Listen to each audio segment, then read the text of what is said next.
Welcome to The Third Story. I'm Leo Sidran. Today's conversation features Peter Keckley. Peter started his career by contributing headlines for the satirical newspaper The Onion when he was still in high school. It was a dream come true for him just to be invited to pitch ideas. So the fact that he would go on to be the managing editor of the paper still in his mid-20s was beyond any expectation he could have had. Eventually he left The Onion, and several years ago, along with his friend Eli Pariser, who had previously worked at the social action organization MoveOn.org, the two started Upworthy. I've known Peter since I was in high school and he was in middle school. His older brother and I were friends in school, and I would sometimes spend afternoons at their house working on an alternative newspaper and pretending to enjoy Snoop Dogg. Now, Peter and I live in the same neighborhood in Brooklyn, and I remember running into him just before the launch of Upworthy and hearing him explain the idea to me. I have to confess, I had no idea what he was talking about, but very soon after the launch of this site, it became clear that it was making a significant and tangible impact on my Facebook feed, and you could just feel that it very quickly became part of the backdrop of the way people shared content and communicated about things that were important to them. What did they do exactly? Well, initially they would look on the internet for meaningful content that already existed and kind of reframe it in a way that people would get excited about it or care about it enough to share it in their social media platforms. And by sharing it, people take a certain amount of responsibility for it, and it comes to affect their own sense of their identity. That's at least the best case scenario. And of course, if it affects your sense of identity, then, maybe it will have some even small impact on the way you go through your life, maybe the way you vote, but more significantly, just the way you look at the world. This is, of course, what they were hoping. In any case, they have started to make a shift at Upworthy recently and started to develop their own original content. So this is kind of a new phase for Upworthy, and it opens up a bigger conversation for us about the difference between curation and creation. One of the questions that I had when we started to talk was whether or not it's possible to find your own personal voice in the act of curating, just by what you choose to share and how you choose to share information, whether or not there's a way to find individuality in that. It's a meaningful conversation to me in that it explores the idea of creativity from a new angle. What does it mean to be creative in the context of social media? What are the differences between curating and creating? And in a new twist on a classic question, where do social action and commerce meet? Although I had followed Peter's career from a somewhat safe distance, I was also curious to hear what it meant for him to get his dream job so young and how he decided to leave it for something completely different. If you like what you hear, you can subscribe at third-story.com and listen to all of the previous episodes.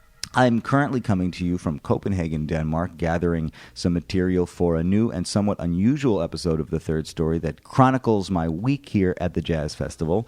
You can look for that one coming up soon, as well as some other very exciting news and episodes.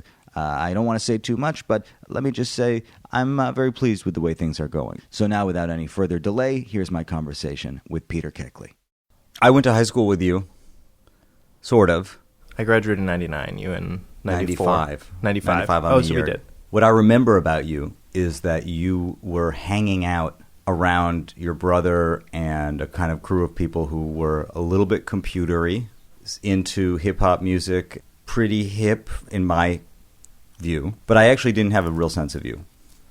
Yeah, I think that's a bit charitable of a recollection. I think my brother and his friends played D&D, and they were kind enough to let me tag along. So I was the cool kid hanging out with his older brother, the dungeon master, a little bit away from jazz on the coolness scale. And I was spending a lot of time back then, an obsessive amount of time, and this is actually where I think we first kind of overlapped most and connected, was in PageMaker. Aldous PageMaker, or was it, who made it back then? No, it was 4.2. Right, well, so my memory of hanging out at your house was that I worked on this magazine in high school called Westward, and we would design it and use computers in your house often. Yeah, my parents always loved buying computers. So I remember being over there kind of wrapping up the issues. Yeah, and we had a laser printer. That was a major competitive advantage in the world of high school desktop publishing. And that brought people into your world. That's how we got the girls. So after I graduated from high school, you took the lead in high school newspaper publishing? What did you do? Trying to be satirical. Satirical. Sometimes satirical. Sometimes funny, sometimes satirical, often quite terrible, sometimes fairly good. You know, The Onion is from Madison, from our hometown, and so there was kind of... I like, when I tell people about growing up there, like, you ran a newspaper, there was a competitive other independent newspaper called The Liberator, run by a friend of ours as well. There was, like, the official paper, and then when we were in... So we looked up to you guys. You were 4 years older, 3 or 4 years older, and there were, like, this cool alt newspaper scene that we aspired to, and we were in 7th and 8th and 9th grade trying to, like, figure that out, and starting papers there. But, like, I do feel like you've ended up in music, you ended up actually cool, but, like, in Madison, it was kind of felt like if you were cool and couldn't carry a tune, you started a, like, kind of knockoff Onion newspaper or, like, some version of it. So do you think that the presence of The Onion in Madison, even if you didn't know anybody who worked there, just knowing that it was from Madison gave you a kind of an extra edge of inspiration? Yeah, I just think it was, you know, such a large presence in town. And the Onion staff would always would joke about how they were not nearly as large of a presence in town as they deserved, where they would, it was like a nationally known thing that was from Madison, and then in the actual Alt Weekly, when they would, you know, have a poll of Madison residents and, like, what are the 3 funniest things in Madison, the local, like, comedy sports, like, semi-hacky improv place would always beat out The Onion, and they're like, we are The Onion, and we are right here, and you're like... I totally feel for them, but I will say that comedy sports was actually quite super funny and influential for me. Yeah. Did you take classes there? I did. There. Yeah. I did, and a lot of those people are very important to me still, like, in my memory of, and some of them live out here now because of the Madison exodus to Brooklyn. Right. 84% of people in Brooklyn are from Madison. 84%. In my experience. Yeah. I think that's true. You eventually hooked up with The Onion. It's kind of funny to hear you say that it loomed so large for you. Did you have your sights set on The Onion from an early age? Yeah, I had my sights set on it for a long time, and I eventually hooked up with The Onion, but it was after literally years of trying. So we started this newspaper called The Yellow Press when I was, I guess, a sophomore in high school, and we put out a monthly issue every month for 20 months, and every month we sent it to The Onion. And it was like month 18, issue 18 or something, that they wrote back and were like, hey, this is kind of funny. Like, if you want to stop by, you should. And it was like a total dream come true. Do you think there was anything specific in that issue that put it over the top? I don't know. I should look back. That's a great question.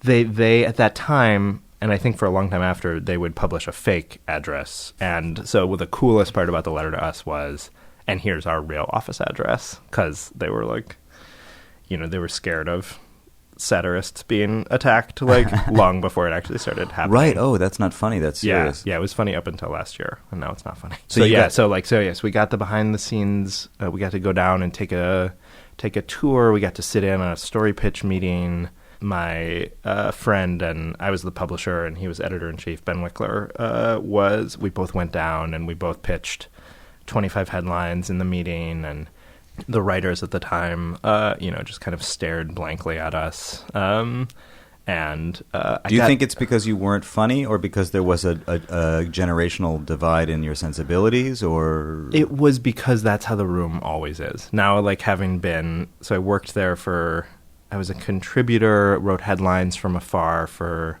4 years, and then worked there for 4 years after that. And this was like 99 to 2007, so a while ago now, but it's just it was the mood of the room. It's like there's no polite, pleasant, like, oh, that was a nice, good joke there, nice try, didn't quite make it. It's just silence. If it's not a laugh, it's silence. Is there a laugh if it's funny? If they think it's funny? There is, but that's like every 50 things, and so you can read a whole list of ideas and just have like crickets, or like maybe on one a couple people will, and then the rest of the room won't.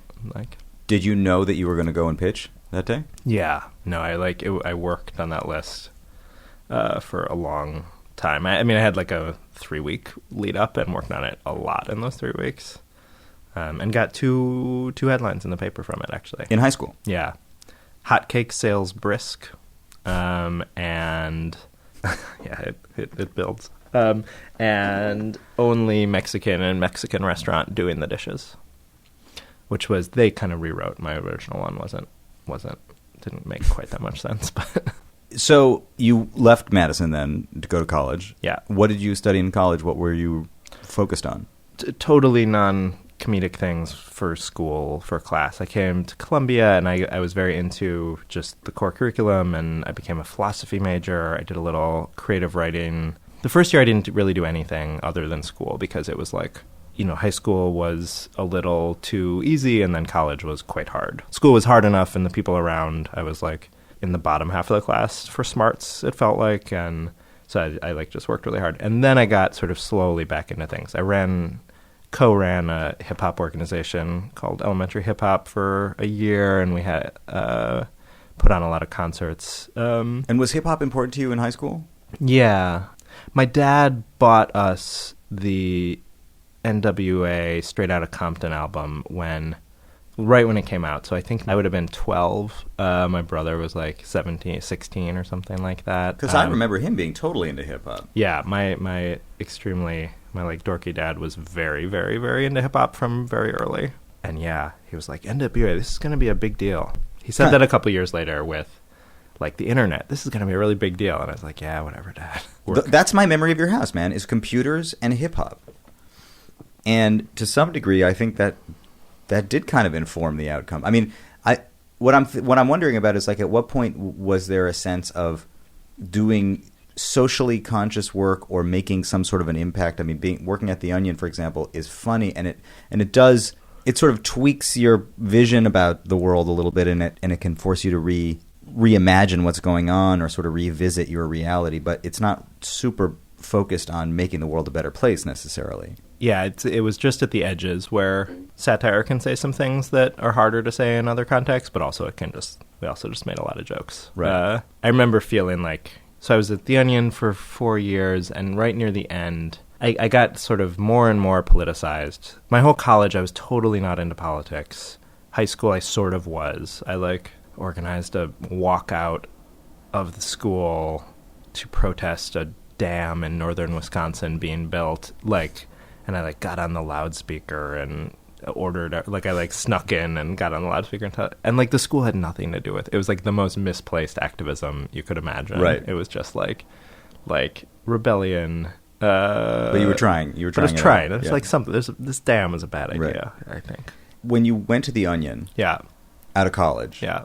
I mean, was it the dream job? Was it this is it? It was totally the dream job. I had a funny, sort of alienated experience of it, because it felt like it was clearly a dream job, and it was somewhat my dream job. I was so unbelievably excited, and it came out it was May or April of my senior year, where I had no idea what I was doing, and then I'd been an active contributor. I was kind of hoping that one day, I might work at the Onion full time, and then right then, a writer at the Onion had a little bit of a mental breakdown, and ended up leaving right then. So it was obviously a tough-ish episode for him, but a total out of nowhere, bolt from the blue bit of luck for me, because suddenly there was an opening there, and they hired me, and then I started 2 weeks after I graduated. So that was amazing. It felt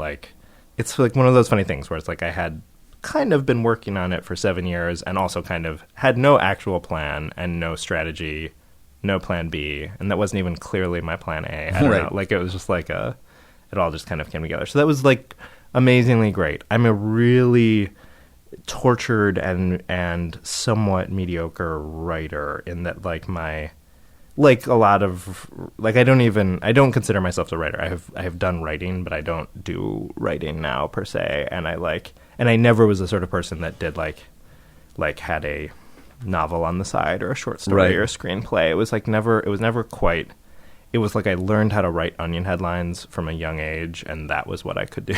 But but it also sounds like you could, number one, edit, which you did early, and number two, be in a room, which is a kind of a curation, right? I mean, being in a room and deciding these are the funny lines, these are the funny headlines. Yeah, it was funny. It was the creative process of The Onion was so collaborative and like democratic, where it was very like when you think about like a movie set with a very auteurish director, like it was very far from that. It was very much like there was a first day where everyone read their ideas and everyone, like, it was the consensus of the room, like whether or not the idea got to go to the next day and be considered for the paper. At some point, an editor like put together a thing, but even that was a like 4-hour discussion with 12 writers in the room. Like it was everything was negotiated. Was there anybody who was sort of the barometer of what is The Onion and what isn't The Onion? Everyone sort of was, in a way that made it hard to evolve it over time, because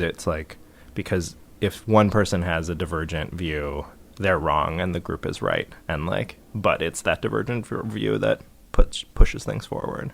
Yeah, there was a time when there was an opening to be an editor, and I was fairly convinced that I couldn't do it because I had never, the skill of deciding between ideas was we all did it together and being the one to say, actually, we're going to put these 12 things are going to make up this issue.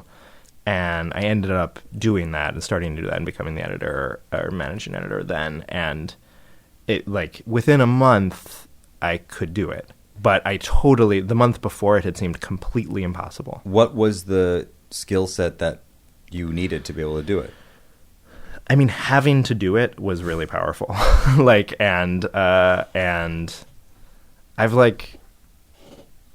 promoted people now in other contexts where I saw them on the other side of that gap too, of just you don't have the confidence to be the one who's actually calling the shots because you've never had to call the shots. Let's see how a month of having to call the shots goes. And people grow into it. You can just be like, oh, if I have to make this decision, I'll make the decision. Yeah. I was too young to be a manager. I mean, some people can do it. I was incredibly neurotic and I was working with all of my idols at the time, and then suddenly I was managing and editing a bunch of my idols and being much their junior. And so I was a total ball of nerves for years. I was very super workaholic, super not unhappy, but certainly not at ease. And I didn't wear my. I think everyone knew, oh, he looks really like a mess, all the time, including the people about whose work I was making decisions, which isn't a great feeling. How do you evaluate the success? How did you evaluate your own success in that context? It's funny. I mean, so I started Upworthy 3 years ago. Now I'm very tuned into what works and what doesn't work on the internet, and really figuring out the small differences that can make something work or not work, and I'm constantly tracking metrics, constantly seeing oh, people dropped off at this point in this video, therefore they're we should recut this video. Mm-hmm. I think a lot about the combination of the art and science of how to get people to pay attention. At The Onion, we just totally didn't. It was an internet site that was kind of with a pre-internet mentality, or at least pre-modern internet, where we still had the thing. It aped journalism in so many ways that it also aped the culture of journalists, where it felt the internet was secondary. Yeah, actually looking. I mean, internet is secondary to the extent that we had for a very long time the issue that we put out on the web once a week on Wednesdays, and you would look at the traffic for the week and it would be oh, everyone came on Wednesdays because everyone who loves The Onion knows that it's posted on Wednesdays, and then nothing happens for a week because that was then. But which, by the way, is what I do on this podcast. Yeah, it's more acceptable with a podcast than a media site, right? But we the idea of this type of story did well, this type of story was super popular, or this was the most emailed. We had the same allergy to it that New York Times journalists do now, or at least did recently, of yes. Just oh, that's irrelevant, which is funny for something that's that is in the entertainment category, but it was in the most self-serious entertainment category, which is why I loved it and why in many ways it was great, and is great, is because it was we took the comedy so dreadfully seriously that and did work and edited draft after draft after draft of articles in a way that is very non-internet publishing-y. Right. No. Well, it sounds like, the group, the collective will of The Onion would decide what was and wasn't funny, and whatever happened on the other side of the paper, whether or not the world agreed or not, which it generally does, there was some kind of internal sense of what was going to be The Onion and what was going to be funny. Yeah.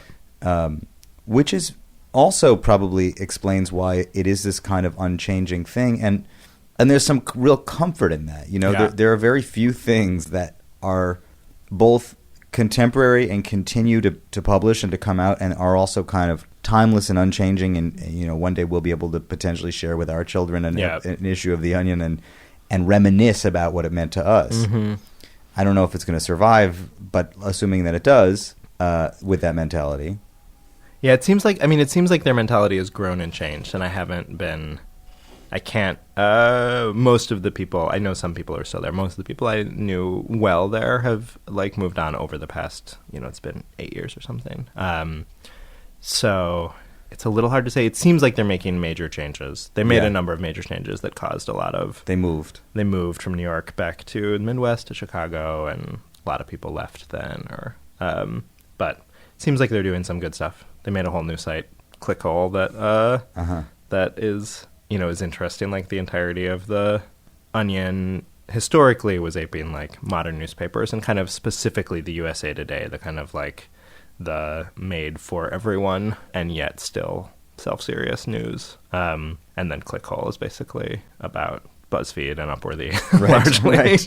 And then the sites that were like BuzzFeed or like Upworthy or some combination of. It's funny that because, you know, I was already going to ask you, what was it like to confront the fact that at such an early age you got the sort of quote-unquote dream job, or you were working with your idols and then editing them. But this opens up a totally secondary set of questions, which is ultimately you become sort of fodder for the joke writers in the room. Yeah, I mean, it's been a journey. The getting the dream job early thing was really interesting, where I did feel like, I think if I had gotten the Onion writer job or Onion editor job like 6 years later, I think I would have been there for 50 years. If it hadn't been my first job, if it hadn't been the only thing I'd ever known, when I started as a like freshman at Columbia, it was the fact that I contributed headlines to the Onion was like my distinguishing feature then. Sure. And then when I graduated, it was like so long, it was like the most interesting thing about me that it had been like,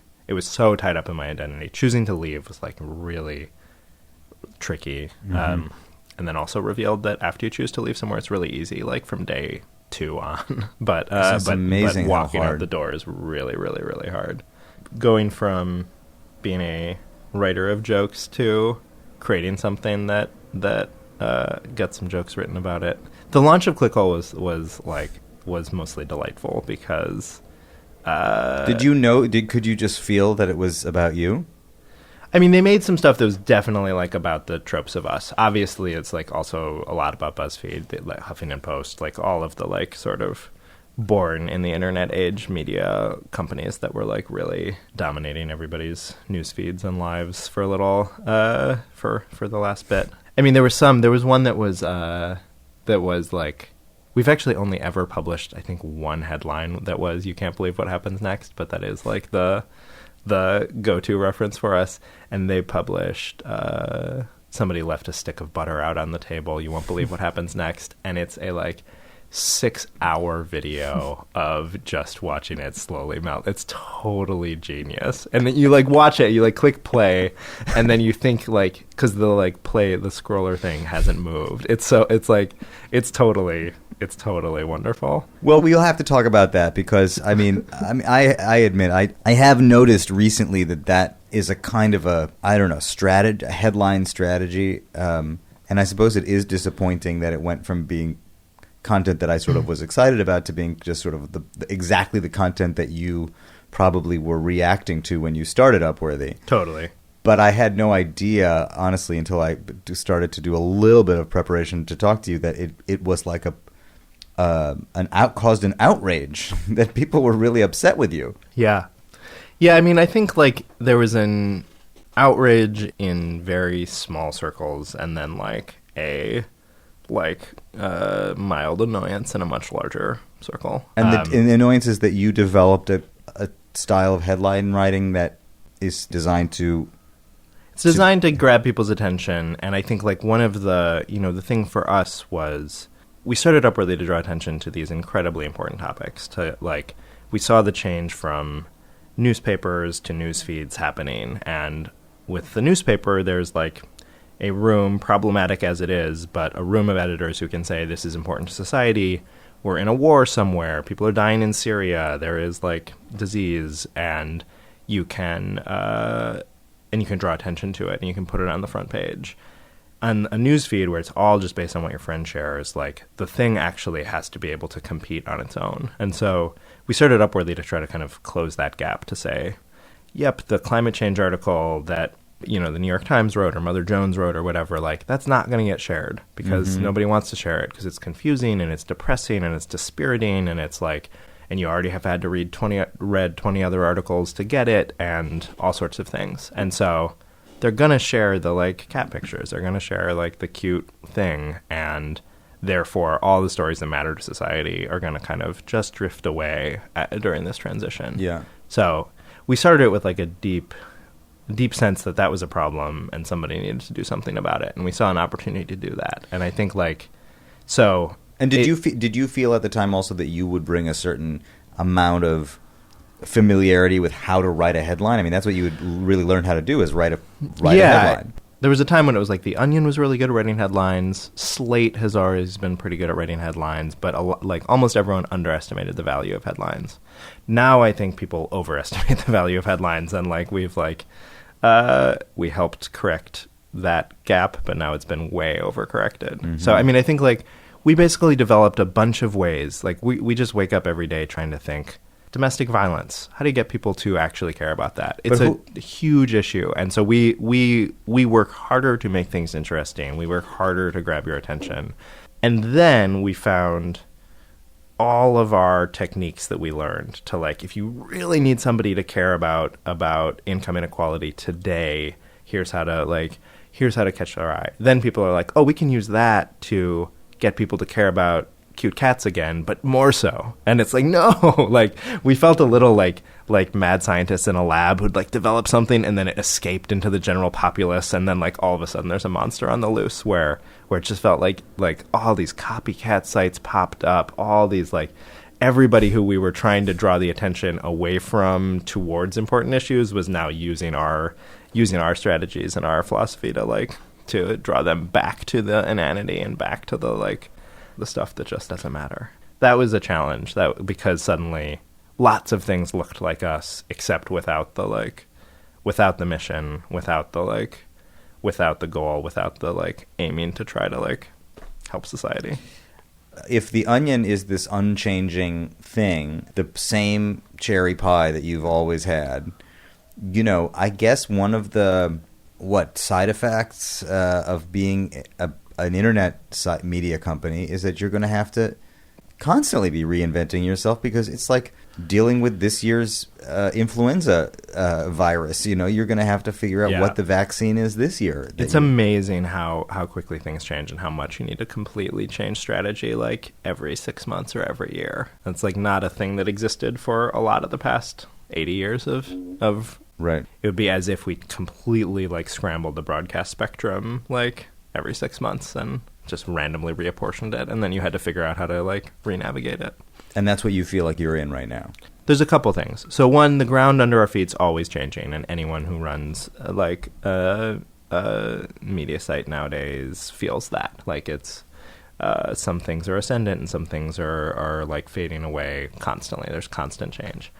I think what we're in our journey, as Upwardly, what we're doing now is we focused on curation. We focused on this. We had this early initial sense that there's actually a ton of great stuff out there. There's great videos. There's great graphics that just don't naturally have any way of finding the people who ought to see them. And so we built a whole company around just spending hours and hours and hours digging through YouTube and Vimeo and Reddit and Imgur and every weird much weirder than those corner of the internet to try to find these here's a really heartfelt poem that somebody wrote about this issue. Here's a really powerful testimonial. Here's a really compelling infographic. And we would just dig and dig and dig and find them. So now we're in a big transition. We just hired this amazing editorial director, Amy O'Leary, from the New York Times and from This American Life. She's really wonderful, really smart, total force of nature. And she's reorienting the whole team around a shift from curation to much more original storytelling. And it's really exciting. I feel like there are so many stories that need to be told and so many stories that we can find and that we can amplify and that we can add to in ways that we never have before. So we're in a really this year at Upworthy feels just like incredibly exciting. Like it's like that kind of creative act where the Upworthy of 2015 is totally different than 2014 or 2013, and it's like you can just feel like the energy of it, of like, we're doing new stuff. Do you think that before you started to develop content, just as a curation site, did you develop a kind of a voice already? Is it possible to develop a unique voice or point of view just by virtue of what you choose to share and the way you choose to share it? And how does that affect the voice that you now need to find in actual content creation? It's a great question.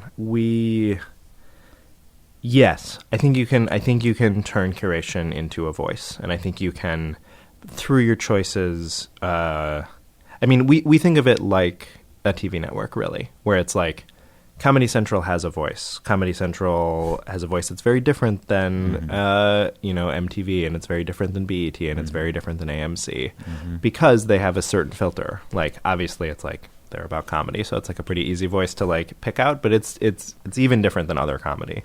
And I think we think a lot like that. I think that so as we are finding our unique, original, made from scratch voice, we're doing that built upon the other 22 hours of programming that we've been figuring out, and figuring out like not only what we think is important, but what we think is compelling and what our audience and community is responding to. And it was interesting. I think like coming from The Onion, my initial guess was that Upworthy was going to be a lot more driven by comedy than it's ended up being. But we also built a lot of data and testing tools and saw what actually worked with wide swaths of people. And what is that?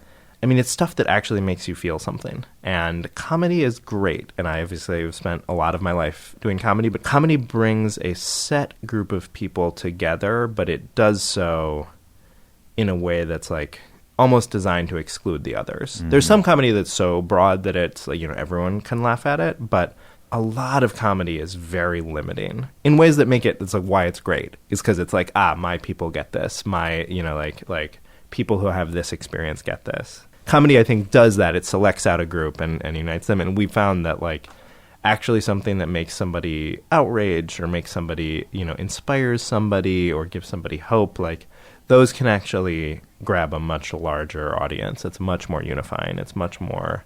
So we ended up, like, pulling away from comedy because, like, it wasn't winning in testing, which is like a thing that I'm sure would drive lots of people. Crazy. Crazy to, like, have that be the reason. But it was true. We thought... If we want to get people to care about income inequality, we have the choice between this like really powerful personal story of somebody like striving to make their way up in the meritocracy and getting held back by systemic shit. And then we have this other thing that's like a funny parody song about income inequality. And it's like the one does a lot better than the other. Mm-hmm. And so we're like goal oriented. So we tend towards that. So Our voice was created like both by what was out there and then what performed well. For a long time people could say like, oh, that's like a total Upworthy video. Right. Before we'd ever made an Upworthy video. So is part of the impetus to create content the sense that there's a certain amount of content that would perform well, but it's not being made? Yeah, I mean, so the things that drove us to start creating our own stuff and telling our own stories were a couple things. One is, as we got deeper into specific issues, we saw sort of the limits of curation, where if the mandate is find 10 things on the internet that are really good and about some social issue, we can still do that every day. Mm-hmm.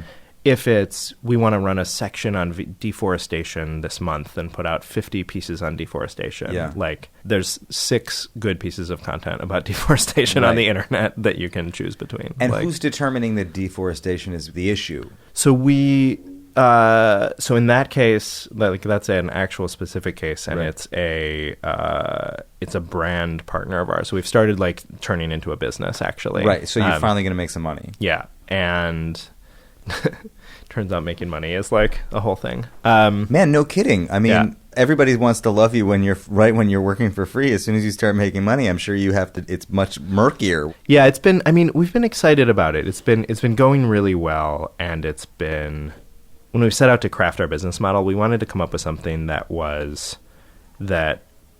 at the baseline allowed us to stay independent and fund our operations and continue to grow, because we think we're a very mission-driven company. We are like a normal corporation, but we have a double bottom line sensibility where we're doing this to actually try to make the world better. And we care about that a lot more than we care about profit.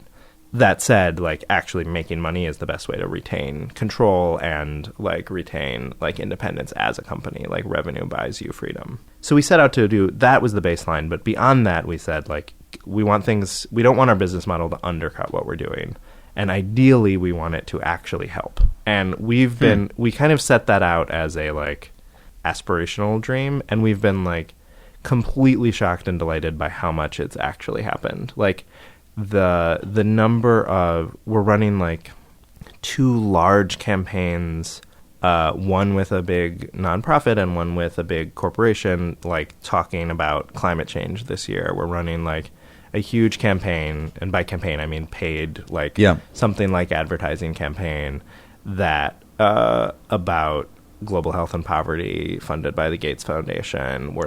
And we're working with like big corporations too on stuff that's actually like important and matters. Do you worry that if your consumer, I guess for lack of a better word, if your reader, subscriber, community member, active participant was not aware that certain content was sponsored, that it would confuse or disappoint them? Yeah. No, we took that really seriously from the get-go, because it does seem, in part because we're actually proud of the content, that, sometimes we've had some campaigns where it's been a little tricky to like actually make it great and make the partner happy at the same time. Like, I shouldn't pretend like it's always a cakewalk, but a lot of the stuff we do, the majority of the stuff we do, is stuff that's actually some of the better things we do that week, where it's like, it's with a partner, but it's actually a great thing about immigration and like not othering other people, and like actually like deep mission-y type stuff. Yeah. Maybe even more like close to the center of our mission than we would sort of naturally do day to day. Interesting. Yeah. And so we label all over it, like to the, like almost a comical amount, of just like, this was brought to you by these people. Here's a link to them. Here's the link to our philosophy on this stuff. Like, just because that trust matters more than anything. And the landscape can get very confusing. So it's like important to over communicate. I'm just dipping my toe in the social media world, and I am an absolute disaster, honestly. Maybe you're somebody who can help me understand, like, how come when I post a picture of my daughter, everybody I know and their friends likes it, and when I post a link to my gig, nobody likes it? I mean, I'm so tempted to post a picture of my daughter and then post a picture to my gig. You can overlay text over the picture of your daughter with the gig info. That's a very good idea. Thank you. See, this is why... If you do more than 80% of text overlay on an image, though, Facebook suppresses the distribution. But it seems to me that part of what you need to do is deliver a certain amount of legitimacy to your reader, so that when you deliver a sponsor to the reader, that they can appreciate that you're still fulfilling the mission. Right. It's kind of interesting that you said this thing about how comedy didn't play as well, and it made me think, you're also walking a very fine line between speaking to issues that matter to your reader and preaching to the choir. Oddly, I sort of feel like The Onion preaches to the choir too. I'm just not sure what the choir is. It's sort of broad, or maybe it's a sensibility rather than somebody with a particular political leaning, although chances are that sensibility does have a kind of implicit political affiliation inside of it that is kind of unspoken but is still there. But in your case, there is a kind of a more or less clear-cut. I mean, I agree with you. I think that the issues that you care about are making the world a better place, but there are people that would choose to disagree about that. Yeah. To what extent do you feel like you are trying to reach a person who already has a predetermined sensibility, and to what degree are you trying to sort of bring information to people that maybe wouldn't even realize that they agree with it or that they need to see it? So it's funny. So we started in 2012, and we kind of had the theory like, oh, it's going to be a big presidential year, and therefore there's going to be everyone's going to be talking about big issues, and we can like make a big difference by talking about those political issues. And we actually found coming out of that year that the issues that people talked about and that spread the most widely and that like drew the most attention were things that were not apolitical, but were not like actively partisan. I think that year, like, gay marriage was a big one, and that was actively partisan, although actually both parties were bad on it that year. So it was actually just, like, populist, and the parties were both off. But it was gender discrimination, it was body image, it was a whole bunch of other issues that were, you know, it was, I think that year, like, stop and frisk was a big issue, which was on nobody's radar. I mean, other than citizens, but, like, on no political people's radar.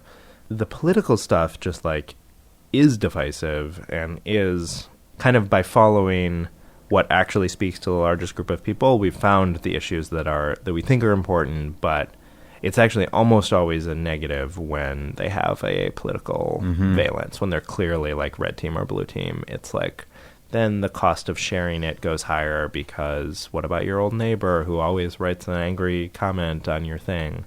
We've always believed in having a point of view, and like we're not going to like present both sides of climate change or something like that, right. Things where we don't think there are two points of view. Right. But we've actually found, like, we think the audience we're aiming at is, like, about 80% of the country. I think, like, 20% of the country is hopelessly ears full of wax to our ideas around, like, equality and fairness. But you think that there's a potential 80% of the country that can come together on these things? Yeah, I mean, it's not 80% on all the things, you know, like it's 80% on, you know, income inequality is actually much more like broadly appealing, you know, people like when you get down to the stuff that's like, actually life is a total struggle and it feels like some people have it way easier than the rest of us. Like, yep, that's true. Like, and that can be called different names but I think like when you get to the core of those issues, it's very broad. I'm very encouraged by that because I'm sure I'm not alone in feeling that the country is like evenly divided, and actually that the people who tend to think like I do are a little bit in the minority. I think both sides think that. Yeah. Both sides think they're like slightly outmatched by the others who always wins. Just a little bit. Yeah, exactly. The other side always wins on both sides. Yeah, I mean, I think something very bad happens when issues become very political, because then we've built up a very weaponized color war that knows how to make each tribe fall completely in line. I mean, I think climate change is like the most distressing example where actually like we were making progress on it and then it became a explicitly partisan, like our team thinks this is really important and our team thinks this is nonsense and like a scam. And like then it was just like, which team are you on is the only question. When that happens, it's really hard. And so you have to like figure out how to come at it from a like totally different angle. Yeah. But I mean, I actually think most people are pretty good and pretty sensible. And that like the higher you get up in a political hierarchy, the less sense you are encouraged to have. Yeah. But that like actually like rank and file people all around are like all pretty good. 20% are crazy people. Except for the 20%. Right. Disagree with. Do you think that from the political point of view, from Eli's point of view, maybe there were certain assumptions that were made that turned out to have to be changed as well? Well, I mean, the thing we were excited about with starting it is that I think to a really interesting extent, the medium shapes I guess there's like a quote about this from Marshall McLuhan, yeah. But like the medium shapes things unbelievably, and so I think when you look at a move-on email, it's designed to perform, and it turns out the way you write emails is by making every situation like more drastic than, you know, like really raising the stakes, really making it urgent to act, really making it, you know, the same things that have driven direct mail for a long time. It's like. And part of why we were excited about social media is because it had this sense of like, like the dynamics will be different. Like now it's tied in with people's identity. Now they have to want to put their name next to this publicly. Now they need to want to share it like have a feeling at the end of it that makes them want to share it with a friend. Like, what does that do to the type of thing? And it turns out that like very strident, very aggressive stuff like doesn't do very well. There was a recent Facebook study showing that like there's a pool of that on the far right of just like, it's basically like really aggressively angry people sharing stuff with other people, but it actually doesn't affect that many people's news feeds because it doesn't travel far beyond that. And you want this to travel. And we want things to travel. We want to like, we're total saps. We actually think that like democracy ought to work, and that for it to work, everyone needs to care about big society level issues. And that actually if you get somebody for 5 minutes and get them thinking about it, they do. So you can affect change in 5 minutes. You can get somebody to think about something. And if somebody thinks about something, then they care about it more later. If they share it, then it's a little bit tied to their identity. I'm the sort of person that shared a thing about this issue. That issue must be important to me. Mm-hmm. Like there's like a circular nature to it that ties in. And then when you're thinking about what matters in the country, what matters, who should I vote for, who, like, what should I do? Like, those things are in your head a little bit. You know, like they're small effects at a large scale. And then if somebody comes back every day and spends half an hour, then you can have a much bigger effect. Yes, if somebody comes back every day, you can have a much bigger effect. But it's kind of funny because you say the most overtly politicized issues don't play as well because they're divisive. Yeah. But there's a hope that this is going to impact the way people think politically. We've been focusing a lot this year on empathy. I don't think we're going to, like, tip an election one way or another. But if we can open people up to the ideas of, like actually other people are people, like the basic ideas we at the core that we are focused on and want to get people out are both very simple and also like transformational. Like if you like the idea of like, oh, all people are created equal. That sounds like a sentence that you can imagine anyone saying. Yeah. It's a crazy idea if you actually think about it. Like every life has equal worth. Again, it's like, yeah, I don't disagree with that. Right. But like try to have any actions in your life that accord with that at all for like more than a minute. And it's just like impossibly hard. We're all hopelessly selfish and hopelessly like parochial and care about our families and our loved ones first. And it's not bad. It's just like actually caring about the whole world is really hard to do. So it's change at a much different level than like vote yes on this to get this bill out of committee so that it passes. Right. Which like is like the like we're many steps further up the funnel than that in the like hopey changey stuff. Thinking back on that first pitch meeting that you went to at the Onion where you brought in 25 headlines, where if I asked you then, I mean you were a kid, but if I'd asked you then, well, what does creativity mean to you? Or what does it mean to be creative? I imagine that you would have had one kind of answer. Given the last few years of your life, what does it mean to you to be creative today? How are you creative, and how is one creative in your business? It's an interesting question, and there's sort of two answers, whether it's about me or in the business. I'm now in the sort of not going to get a lot of sympathy for it, but also not that like somewhat challenging position of like I am now creative by creating the framework for other people to create the framework for other people to be creative, which is like sort of satisfying in that there are lots of people in this company now and everyone's doing lots of great stuff and I get to see the fruits of it. And like the feeling of like this thing just happened here that I love, that I had no knowledge of and I didn't have to do anything for and like just like sprung up out of somebody else's creativity is very satisfying. But it's different than the creative act, like oneself. Of laboring over the 5 words in the headline. And I rarely stare at a blank page except to like write a memo or a strategy document now, which is like creating, but in sort of the least creative sense of the word. I mean, being creative in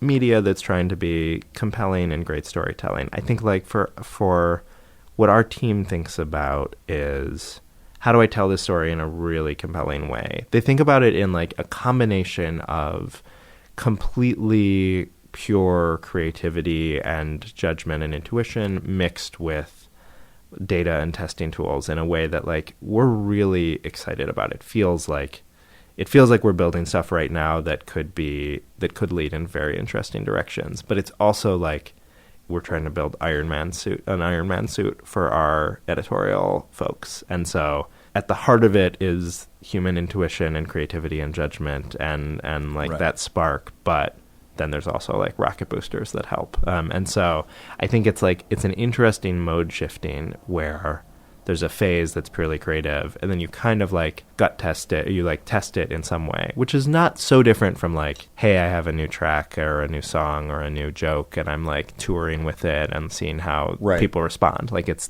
that, but it's that at like 10,000 people concurrently in 8 minutes Right. without seeing any of their faces. So it's like a very... Well, I'm really thinking about that, you know, how you take something that is unique to you, whatever your position is or your personal voice is or your personal mandate is, whatever that or mission is, whether it's a creative mission or whatever, and also have these tools that allow you to see very quickly how people are responding to it and how far you can push that mission and still stay true to yourself. Totally. And give them what they want. And it's happening much faster. I mean, it's not quite happening at that velocity in the arts, but it is happening kind of in the same way, where you can put a track up there or a joke or a video or whatever, and you can see very quickly whether or not this is the kind of thing Right. within your world that people are responding to or not. Yeah. I'm very envious in some ways of how dynamic you can be with messaging, because you could probably find countless ways to message until you find the one that really sticks. Mm-hmm. Whereas, you know, artists are ultimately kind of stuck with themselves, and it's kind of too bad if it just doesn't resonate. I mean, sometimes it just doesn't resonate. Sometimes the joke in the room is not funny. Right. Yeah, I do. It does feel like it's a very modern version of a very old thing. Like the idea of like music where you can't see the people in the room, and you know, a story that's told but not around a campfire anymore. Mm-hmm. Those are newish things, actually. Like more of the history of art has been like, you always see the audience, you always are reacting to the audience, you're always doing it like live for them. And so it's only the last 100, 200, I guess 500 years or Yeah. something with books, but like newish to have it be completely like, I've finished this work, now it goes out into the world. I have no real sense of how it does. You know, there'll be record sales or book sales or whatever, but it feels like it's a very like techie and geeky way of getting back to like, oh, I'll actually get quick reactions here, and I'll actually get... Eli, my co-founder, talks about like, we don't want to give speeches to empty rooms, and there's a thing in journalism sort of where you have a sense of like, I just did this and it's great and I published it and I'm done. And you have no sense that like, and nobody read it. Nobody reading something or nobody getting past the first paragraph is like, it's so devastating. Comedians say I died on stage. Yes. Like that's the feeling, and you know it. Like you don't know it because you always kill. But the but you have friends who know it who've told you about it. But like that sense, if you give a talk to 1,000 people, and by the time your 30-minute talk is over, the room is empty. Like every minute of that feels horrible. Yes. And yet that's what so much of like print media and other things have been, is like you have no feedback mechanism. You have no sense of like, nope, we all hated that article. Nobody read it. It was boring. It was terrible. Like, and you know, it pushes people in some weird direction sometimes, because you're like, oh, people like it when I'm shouting. Now I'm always going to be shouting or whatever. And it's like, you can draw attention for the wrong reasons too. But done right, it's like a very genuine and authentic like way to connect with actually what people want. You know, you said if you had gotten the job at The Onion 6 years out of college instead of right out of college, you might still be there today. Do you think this is where you see yourself now? I mean, the nice thing about the like constant reinvention is it keeps it interesting. Like I went back and forth between comedy and politics, and like to be able to actually create a company that really straddles the two, and like it's like it actually is sort of in my sweet spot. Do you see an opportunity, despite whatever the metrics are telling you, to open up a little corner of it that could be like funny all the time? Yeah, I mean, it's actually one of the reasons we're getting into original, is because original storytelling done right can totally be funny, and we've had trouble finding funny stuff that's actually like meaningful. It's just a careful balance of like funny but important but not preachy but actually interesting. It's like it's easier to make that than find that, actually. Right. Well, again, I think if you know what the voice is supposed to be and you don't see it. The line between curation and creation is like not a bright line. Like there's like a lot of like recreation and rework that makes a new thing. So we're doing some of that, and then some stuff that's just totally whole cloth. I find this whole thing about, I mean, amazingly, that conversation about the line between curation and creation being blurry is a conversation that I've actually had over and over with younger musicians and artists, people who are just younger than me, who maybe were just coming of age at a time when the internet was more available to them, and for whom genre is like not a factor. You know, where it was kind of all available all at once. That seems to be the generation that is super open to combining things and remaking things, and that they really feel like, in a really postmodern way, that the creation happens when you recontextualize something. I think I still came of age at a time when I was trying to figure out what is my specific contribution and what is my specific voice. And when I work with people who are 5 and 10, definitely 10 years younger than me, they seem totally unpreoccupied with that question. Yeah, it's like, it's not that they have a different answer to it. It's like they're not even asking. They don't care about that question. It's like not an interesting question. Authenticity is not the specific kind of authenticity that I'm totally freaked out about doesn't affect them. And I think that is a function of having all of this information available to you at all times. Yeah. People that came of age in total information overload, it's like the art is navigating it. Yes, the art is in navigating it. Make some sense of it. That's right. Yeah, I mean, it's funny. Like, there's a sense in the media world of like the real thing is original reporting, and everything else, especially aggregation, is a much lesser than version. And then you dig a little deeper, and I think what that actually is saying is, if I made it myself, then it's extra special. And if somebody else made it and I drew attention to it or I raised it up, then like I'm doing a less noble thing. And I actually think that like there's like a selfishness of creation, which is wonderful and leads to a lot of great things, but there's like we took it as actually like a badge of honor for a number of years when this was like the heart of what we were doing, of just like, actually what we're doing is lifting up other people's voices who have said great things that didn't get heard. And we could like go out and say something similar or say something a little different or a little better or enough different that we feel legitimate saying it's different and original. But like actually like let's just share their video, because their video is great and they already made it and we love it and maybe 1 million people should see it. Well, and I do think that there is value in, you know, you call it aggregation, but I also know you also have called it curation, which I think curation is the positive term and aggregation is the pejorative term that people use. The sense of being able to have somebody guide you through the complete overwhelm of modern life in any of the categories is like, it's a real service. But who you choose to appoint as your aggregator, curator, gatekeeper is a big deal. Yeah. This is probably a totally unfair question, but do you think that there's any kind of algorithm that you could design to say, these we believe are the values, these are, that's the starting point, values of the people that we're trying to reach? Go find the stuff, put it out there, respond to what's behaving well. Yeah. And could a computer curate content? Could a whole bunch of people are trying that, and I think there's a bunch of companies that try to use some combination of like your social signals, what your friends are sharing, plus a whole bunch of other things, plus topic signals and other things. It's like it's always one step shy of satisfying. It's always like, oh, this is really close to going to be good soon. There's a thing that called advanced chess, which is an analogy we use fairly often, where there used to be a time where it was like the chess world was dominated by grandmasters, and like there were these just amazing chess players that won every tournament. And then there was the time when a computer beat them.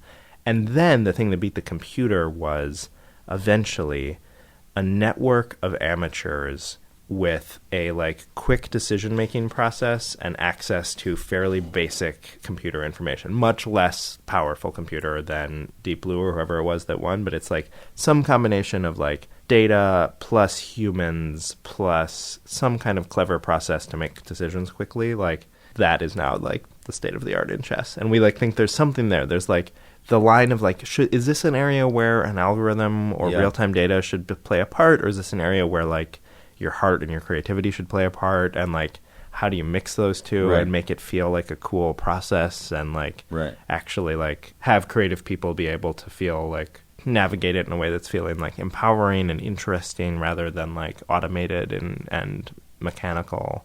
We spend a lot of time like trying to design little web tools and stuff for our team that do that make them feel like, oh, I get it now more. I'm able to do more than I would just by myself. Yeah. And don't undercut them and don't make them feel like we're just like assembly line creators of internet content, but like we're armed with something that gives us more insight and more ability to do it. We've had a couple of things that have worked really well, a whole bunch of stuff that's totally failed, and a whole bunch of like open questions. Like it's very unfinished, but in a way that's like quite exciting and fun. Anything else we should talk about? Am I missing anything? Well, for a music podcast, we didn't talk much about music. We don't have to talk about it. I think we talked a lot about music. It's expanded. Honestly. Yeah, I know. It's all music. It's all music. That's right. Viral media is all music. Peter Keckley, thank you so much for being here. Thanks for having me. Okay, there it was. Peter Keckley from Upworthy, my boy from Madison, Wisconsin. I hope you enjoyed it. Again, if you liked it, third-story.com. You can subscribe, say hello, or leave a review.